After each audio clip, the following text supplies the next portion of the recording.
A few weeks back, I saw someone come into my house on the new doorbell camera, but I never saw them leave. The next day, the footage disappeared. So, playing detective and starting to investigate, my soon-to-be ex-wife, STBXW, realized I was onto her. She thought I had found evidence, probably from the recently installed doorbell camera she deleted. I was setting up in-home cameras and VRs at the time. However, she ended up confessing to an ongoing affair lasting about a year, during most of the time I spent helping my elderly parent. She admitted I deserved better and suggested a fair divorce, selling the house and splitting the proceeds. She might even pay alimony for a while. We'll share most of the debt, and the house sale should cover it, leaving a bit to start over. It's disheartening and unfair. I admit I felt anger and wanted revenge, but there aren't many people to expose her to who would care. No one on the other person's side to expose to. He's single, divorced, and surprisingly more informed about my marriage than I was. Their relationship isn't close, and it's likely not her first time. Despite the urge for revenge, I let it go without seeking more pain. This situation comes at a crucial time as I deal with elder care issues, and I don't have the energy or desire to fight for anything. She offered to fix things, but we both know there's too much pain and wrong between us, and I'm still broken from being cheated on over 25 years ago. Some scars never heal. I've recently questioned if my entire relationship was a rebound, but I'm a committed person, and once I commit, I'm all in. Maybe I did it too soon. Now I can't see trusting anyone again. So there's no confrontation, revenge, or exposure, just two lives torn apart. Now I have to rebuild myself without my pride and ego. It's another failure in a long list of them. Life as I knew it is over, and I'm just going through the motions to handle things. I don't want to go home, but I have to pack and prepare the house for sale. Then I need to find an apartment, and I don't even know where I want to live. It's all just lousy. I wasted more than half my life on someone. The only blessing is not having kids since, once the divorce is final, I won't have to be in contact with her. Though that will take time. Every time I hear her voice, the pain resurfaces. My version of pain shopping is looking back at our pictures and the otherwise good times we had. I can't figure out why I'm so stuck in the past, mourning something I thought I was ready to move on from. I lie awake, thinking about everything I did wrong, believing I was never good enough for anyone, and wondering why I deserve to be treated poorly. I reflect on how crappy my life is and why I always seem to end up on the losing side. Now, I'm old, broken, and feel like I don't deserve this crappy life. No hopes, no dreams, just alone in my thoughts. More thoughts from later last night. She hasn't even called or texted me since I left. I did tell her not to, and I meant it. She probably knew I did. But not a single, sorry, not a, are you okay? Is she just sitting at home watching a show like it's any other Tuesday? Or maybe not. During the Christmas before last, we discussed how we ended up in a dead bedroom. I mentioned that about 15 years ago, we went through many premature births from IVF, and the experience scared me away from closeness for a long time. I was terrified of accidentally getting her pregnant and losing the baby. It led both of us to seek mental health help, and we barely pulled out of deep depressions with help and luck. Now things have worsened after her confession of a year-long affair. I said something very hurtful about her deserving to lose our kids. I might send her an apology text for that statement. Could saying my fears from over a year ago have triggered her to cheat on me? I only shared that with my therapist at the time, and we decided it wasn't the right time to discuss it with her. Maybe she blames me for our years of a dead bedroom. Maybe it's all my fault. Oh God, what have I done? After thinking it over, against my better judgment, I called. I knew she probably wouldn't pick up, so I left a voicemail apologizing for what I said. I admitted it was hurtful and not true. I acknowledged that it's over and suggested we handle it like adults in our 50s, not like the 20-somethings we were when we met. I expressed hope that she finds what she needs and left it at that. My wife called me last night. She appreciated my apology and knew the things I had said were to try to hurt her. We didn't discuss much, except for her apologizing again and blah blah blah. I did tell her I would be coming home this weekend and that I needed her not to be there. It was mostly civil, but I made it clear that I don't care where she goes. I suggested she stay with her boyfriend, since that's who she wanted anyway. She denied it, insisting she wants me back and that we can work it out. She asked for one chance, promising to do anything to make it up. I'll admit I wanted nothing more than to go back in time to any time other than the last year, that I would even go to the worst times in our lives instead of now. But I stood firm this time and told her I don't see any way we can be together now. It's been a year, and I can't imagine feeling the same for her. I only asked one question: how many times? She stayed quiet for a long time, but I refused to say anything. She asked if I really wanted to know, not wanting to hurt me more. I said I need to know. That's when she hurt me even more, revealing it was only a few times in the beginning. After about a month, it was almost every day when I was away, and some weekends when she claimed to be at the gym for about 6 months. In the last few months, it was about once or twice a week while I was away. It made me sick. I muted the call to let out some of that pain. So she was close to him more times in a year than we have been in the past 10, 15 years, hundreds of times, maybe even more than the beginning of our relationship. I wanted to ask more questions, but I was too hurt and ashamed. I wanted to know if he was better, bigger, and what they did, but I couldn't take any more. I just said she should go to him this weekend so I can be alone at home and gather more of my important things. I don't even have a permanent place to take them. I've been awake, got a bottle of good scotch, and now I have to work and take care of my parent while hungover. As I thought we had agreed, I'm back at the house to gather some things. Thank goodness she's nowhere in sight. I'm gathering some documents I forgot when I left last weekend, packing clothes and other things. It's going faster than I thought. I'm determined to keep moving before I get too down. In the basement, packing up a few things is tough, but I want to keep moving. Faintly over the tunes, I hear water running in the pipes. It goes on for a while before I notice. I walk upstairs and hear the shower going. I'm stunned. I make coffee and decide it's better to go out to my car. I sit in the driveway, considering driving away, but I just sit there stunned. I start writing a nasty text but decide against it, opting to wait for her to leave again. My new neighbor introduces himself as I stand outside having a smoke. I don't tell him anything but try to be cordial. As we part ways, the garage door opens, and she's behind her car, asking to speak to me. I stand through introductions from the neighbor and my wife. We go inside, and I'm still dumbstruck. I ask why she's here. She explains she can't check into the place she's staying until later today and was at the gym. She thought I wouldn't mind showering and grabbing more things. She assumed she could come and go without a problem since she didn't see me around initially. I stand there, wondering who this person in front of me is. Luckily, after a brief and awkward apology on her part and a suggestion for more counseling, I look her in the eye and say no. I tell her to leave. I have things to do, and she agreed to stay away. I say this is what she caused and go back to the basement. I sit here typing this, trying to control myself and my blood pressure. I just heard the garage door open and close, so thankfully she's gone. Now I'm a bit of a mess, wanting to get back to packing, but my bourbon collection is staring me in the face. I already had one good belt earlier. I know if I have another this early, today will be even more of a bust. So, here it goes.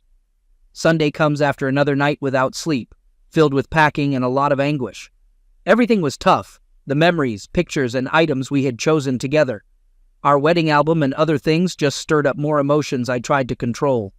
Despite the difficulty, I persevered and focused on the things that mattered most to me. Unfortunately, one item brought me the most pain, the sealed urn containing our children's ashes. We had planned to combine our ashes and have a relative scatter them in the ocean near our favorite beach when one or both of us passed. Well, that plan is off now, but here's the thing. I don't know if it's wrong that I want to keep it with me. I know I have to discuss this with her eventually, but I'm unsure how that conversation will go. I don't know if we can have it opened and split the remains. It feels wrong, like neither of us is getting them. I'll ask my attorney about it when I retain one, I guess. I didn't mention it to her since my confidence in her was below zero at that point. Sunday evening, I'm nearly packed with things I'm taking with me for now. I wanted to have enough so that if I couldn't tolerate coming back for a few weeks at least, along with a few more important keepsakes, documents, etc. I knew she was supposed to return after 9, as we discussed, and I didn't really want to be there. I resisted the urge to dismantle all the electronics, reset the router, etc., out of spite. So I felt like the bigger person for once, with the help of some supportive calls from a friend and some DMs. Anyway, it's about 7, and I'm loading the last bits into my car. Well, no shocker here, but yep, she shows up. She comes in looking a bit shaken, but not nearly as bad as I felt. She starts off saying it looked like I was ready to leave again. If I really had to go so early, could I at least talk to her? I was already frustrated that she was even there and wanted to be stronger than I knew I was. I said I didn't want to be too late, and I had to get back in time for the weekend help with my parent to be relieved. That I only had a few minutes, but if there is something important, she can tell me, and if needed, I could call her while driving. She then says she understood, but that she really needed me to know what was going on with her this weekend, and she wished we could talk without me being angry. She said she spent the weekend alone. Not sure I believe this, but considering all that had happened and what she's done to us, that she knew I couldn't forgive what she's done, but that she does and will always love me and be in love with me forever. That she knows I don't believe this now, but that she was so angry with herself for hurting me so bad and destroying the only man who ever loved her unconditionally and was always there for her. I was doing my best to just not shout, sob, hug her, or anything and just give her the stoic look of indifference. I'll admit I failed. My eyes watered up, but I struggled to not let the tears fall. Yeah, I failed at that too, but didn't really speak. I figured I'd just listen and hope to still just leave after she said what she had to. I listened to her say many things and justifications, reasons why she thought she did this for so long, why she didn't stop herself, why even when she thought I knew, she thought I just didn't or wouldn't care, how she had thought I must have been cheating for so many years, how I never seemed to want her, how we had been just roommates, how she still knew I was the only man she wanted to spend the rest of her life with, how she wanted to come to me so many times and confess, but that she knew I would never be able to accept it and her back if she told me what she did. At every turn, she repeatedly admitted it was entirely her fault and not mine. She mentioned her intention to seek counseling to understand why she engaged in such behavior for an extended period. She claimed our life together had crumbled because, despite having everything she desired, she thought she could live the rest of our lives without closeness, a decision she said she had come to terms with. She even stated that I could be with other people if I desired, and it all seemed like typical behavior of someone who cheated. As I suspected, she eventually shared that during our conversation 2 Christmases ago, she became really upset when she learned I was afraid of closeness with her due to the fear of getting her pregnant again. She argued that my concerns about pregnancy were merely excuses, suggesting that I never truly wanted her or a family, especially when I resisted adopting. She admitted to growing upset every day, feeling that the only thing missing in our lives was closeness and family, which she believed I had kept from her. She expressed anger, believing that I had always blamed her for our child losses and lied every time I claimed otherwise. She felt I had been disgusted by her for losing our children, and that resentment lingered. Despite all those years, she claimed to have loved me enough for both of us. When my parents' health worsened, she thought I was just using it as an excuse to be away from her. Suddenly, everything clicked in her head, and she believed all her fears were true. She just wanted to be loved, and she felt I hadn't been truthful about my feelings all along.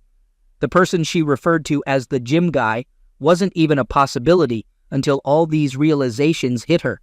She insisted she had never thought of being unfaithful and initially did it out of spite. Afterward, she realized how much she missed closeness, although she kept telling him it was only about closeness.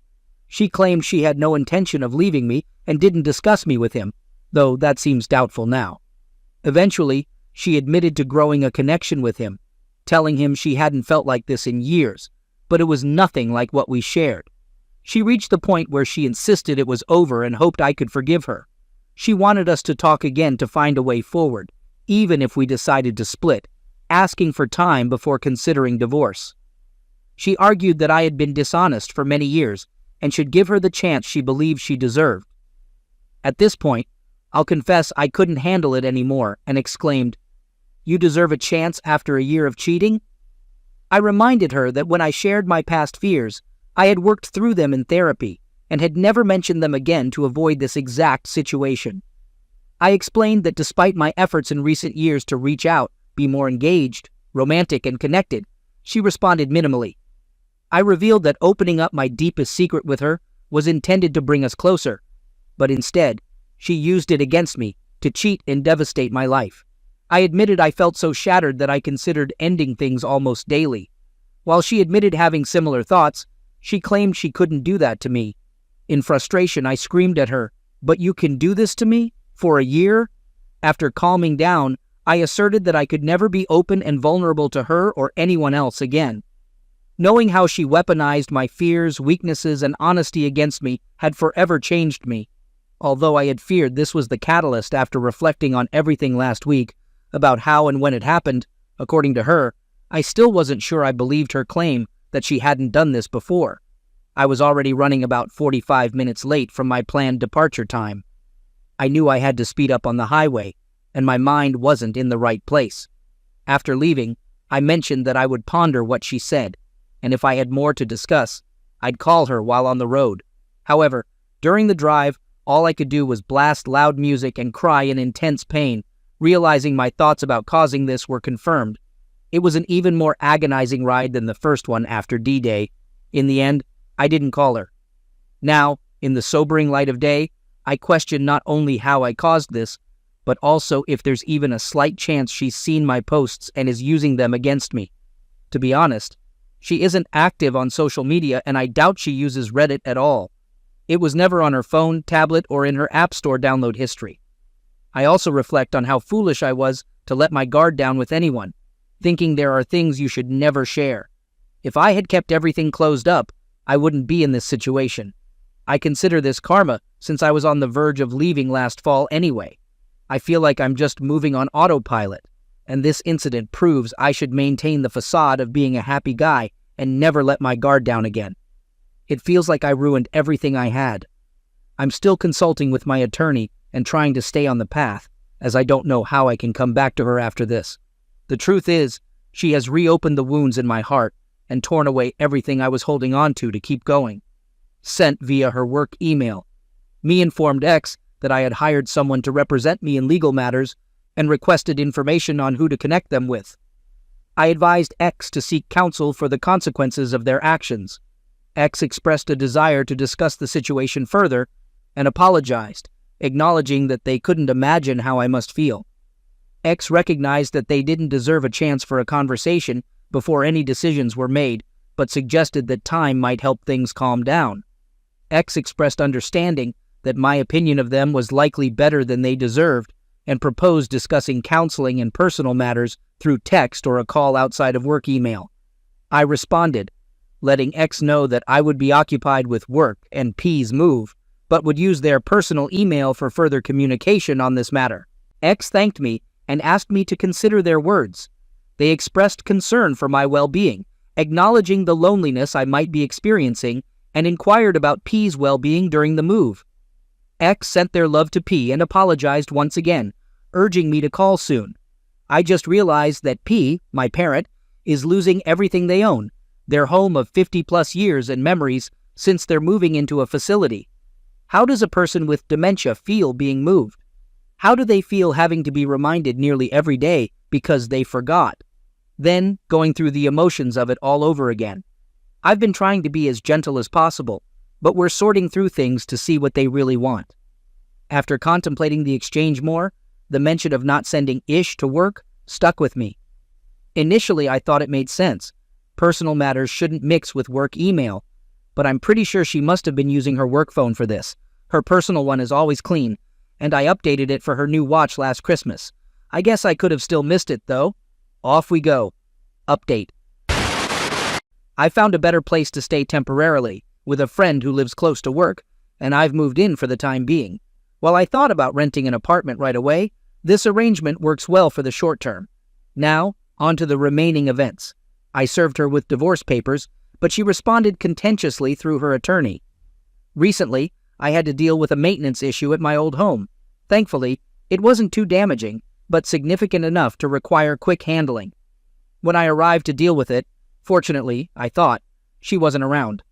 I met with the contractor, handled the issue, and aimed to be out before she returned.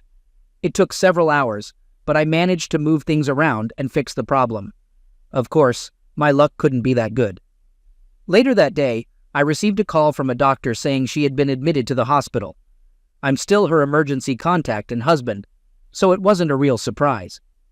Before I arrived, she had called an ambulance thinking she was having a heart attack. It turned out to be a panic attack, but she told them she had constant self-breaking thoughts and was admitted for observation. She's been in there since, so I had to inform her boss about her medical leave. After talking to the doctor, I decided to go and see her. Her doctor said I could visit, but I needed to be non-confrontational since she was in a delicate state. I was conflicted about it, thinking it might be standard cheater script BS. Despite my feelings, I still care for her and don't want her to damage herself or struggle in the future. In the past, she has been in care for mental health due to unrelated issues, along with another chronic health problem throughout her life. During that time, I was fully present, doing everything I could to help her. Also, selfishly, I don't want this situation to impact her ability to handle our joint affairs. I discussed it with my friend, who said it's up to me what to do about visiting her.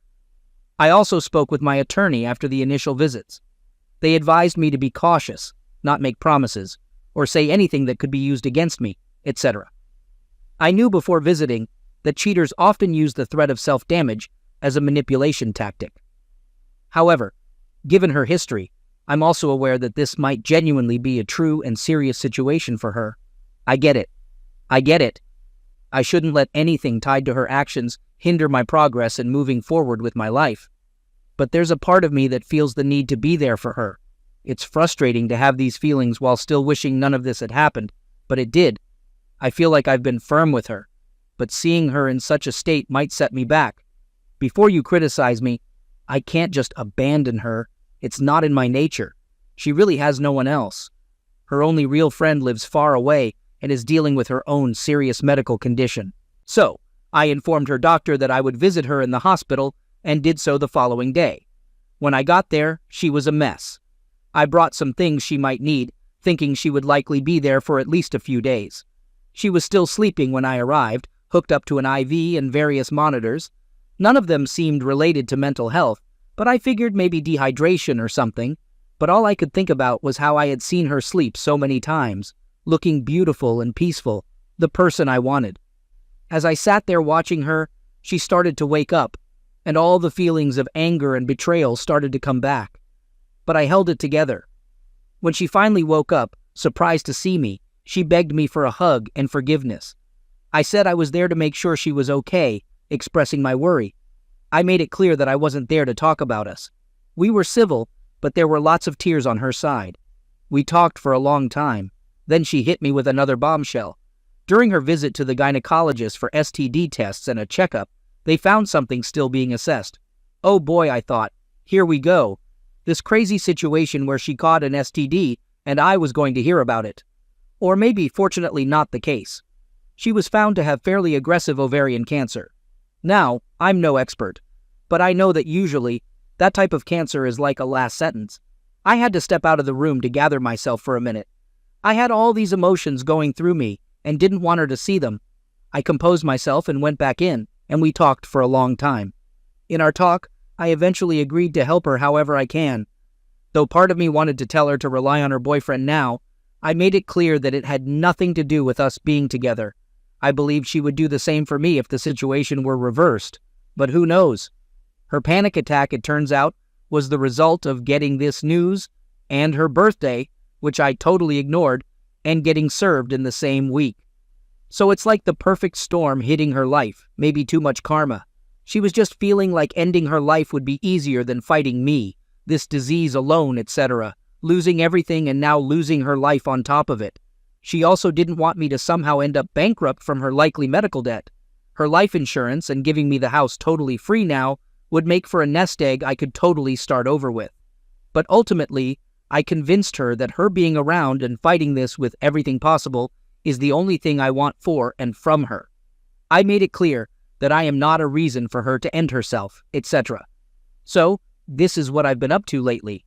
Crisscrossing highways for work, visiting my parent, the hospital, my friend's place, and now back to my old home for more of her belongings. She's been moved to a regular room since her doctors believe she's no longer a danger to herself.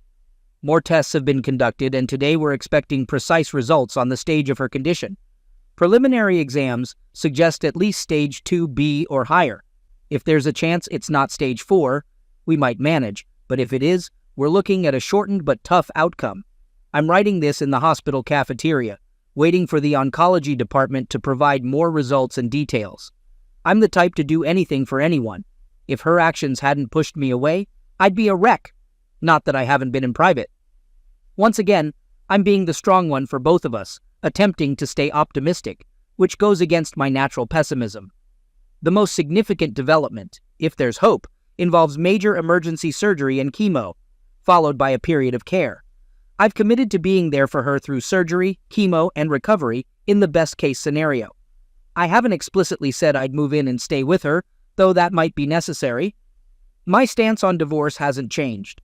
I've consulted my lawyer about the legal implications and whether we can still be considered separated. They say we can consider this an in-house separation, given certain conditions.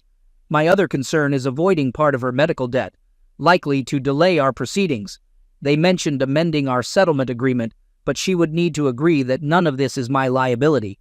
So, is there a chance I can care for her through this, avoid emotional reconnection, and still move on with my life, regardless of how this unfolds? Update.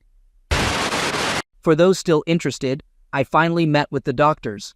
It's stage 2B, and it has spread, but the tumors are still small and haven't reached the bladder or other distant organs like the liver, which, from my understanding, is nearly impossible to cure. She'll undergo serious surgeries and chemo. I had already made up my mind to support her in her battle, regardless of her actions. I won't leave her to face this alone.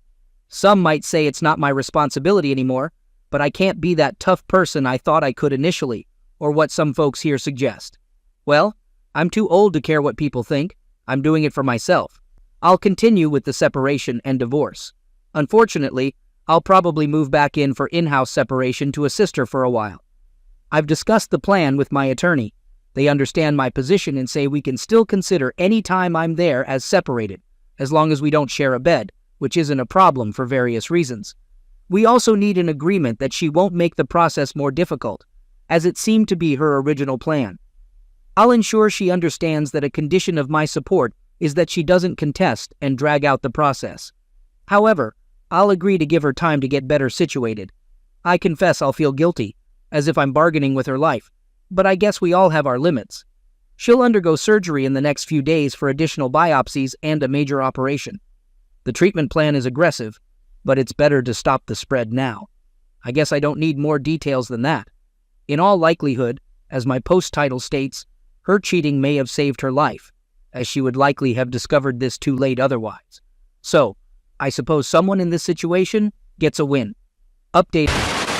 I've been in the hospital with my wife since yesterday morning, and it's been just as awful as everything else that's been happening. Firstly, she's in critical condition. During surgery, they had to stop due to uncontrollable blood pressure. The surgeon removed a significant amount of cancer, but not all of it. Further surgery is too risky at this point. Last night, she had a seizure, causing additional damage and bleeding, leading to another surgery, despite it not being advised earlier, to stop internal bleeding. She got out of that surgery earlier this morning, but has been in and out of consciousness. They're doing everything possible to prevent her from having a stroke. I'm not sure if she'll make it, but I've been without sleep for 2 days, imagining the worst. She's a bit more stable, but it's still a delicate situation. Additionally, while waiting for her initial surgery, I used her work phone and saw a message from her affair partner a few weeks ago from an unrecognized number.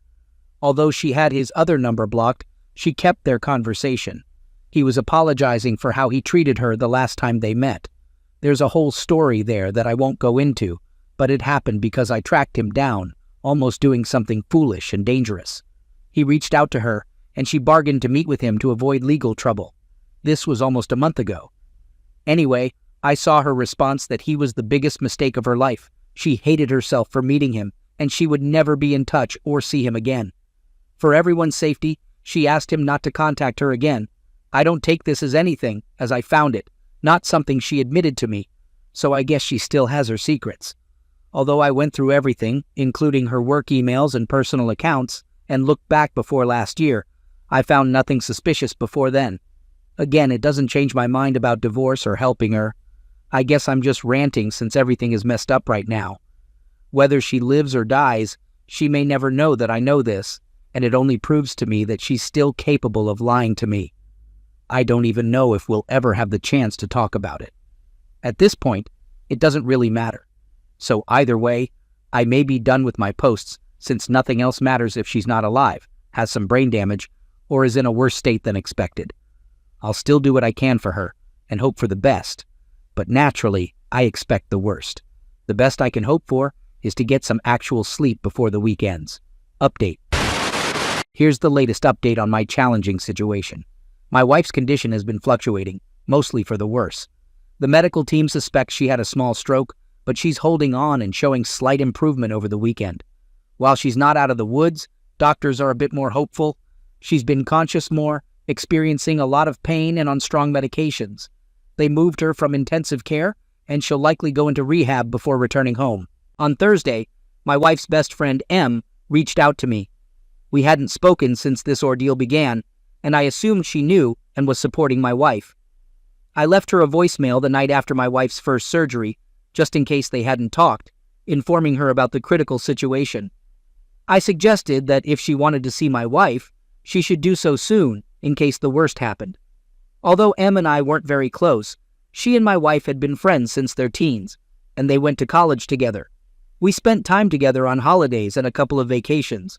Em called on Thursday, expressing sympathy for what we were going through and asking to visit my wife. She also inquired if she could stay at the house, possibly thinking I still lived there. I agreed, even though staying in my own house part-time still causes me pain. Em is a genuinely good person, and I knew losing her friend was weighing on her. I picked her up from the airport Thursday evening, and we went straight to the hospital. During the drive, we discussed my wife's condition and everything that happened since the surgery. Em finally revealed that she knew about our situation. She mentioned that my wife had only told her everything a few days before being initially hospitalized when she received the news about cancer and being served.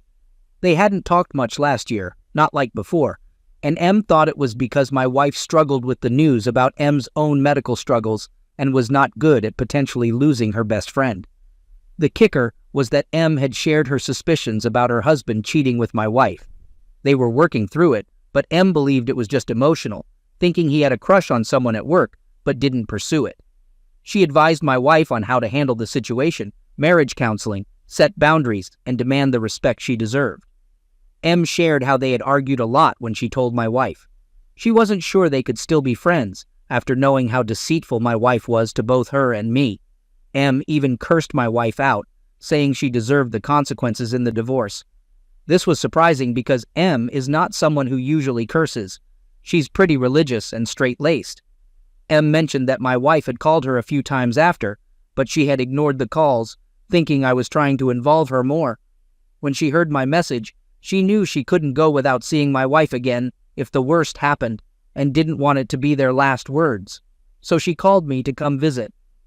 We spent a lot of time together this weekend, not in any inappropriate way, but she shared more insights after visiting WW. We talked almost every night until very late, and it was nice because she never pressured me to stay together. After each visit, she seemed more lenient on her. Last night, she surprised me by revealing that WW had asked her to discuss DNR, do not resuscitate, and other end-of-life matters with me. DW wasn't sure if, in the worst-case scenario, I could take her off life support. If her condition worsened, she expressed a desire to end her life to avoid more suffering or living with severe disabilities. DW asked Em to convince me to let her go if the time came and I reached out or couldn't cope with the outcome. I'm unsure about the legal circumstances other than being brain dead here. I plan to talk to her about this tonight, but I'm uncertain about what to say. Personally, I don't believe in keeping people alive if they are suffering, and I might do the right thing in the appropriate circumstance. However, I can't commit to anything beyond that, and I worry I might be influenced by my own desire to be done with this. Even in the right medical scenario, I think I would carry a lot of guilt forever. I'll also discuss this with my therapist, though my appointment isn't until later in the week. I asked her friend Em if she would consider assuming medical power of attorney, POA, over my wife before she left, and she is thinking about it. I will also approach one of my close relatives, though they live far away, and I can't guarantee their involvement. I'm adamant about making only legal decisions. I briefly talked to my lawyer, and we have a meeting scheduled for tomorrow. However, tonight, I will tell WW that I understand her wishes, but I can't agree to them at this time.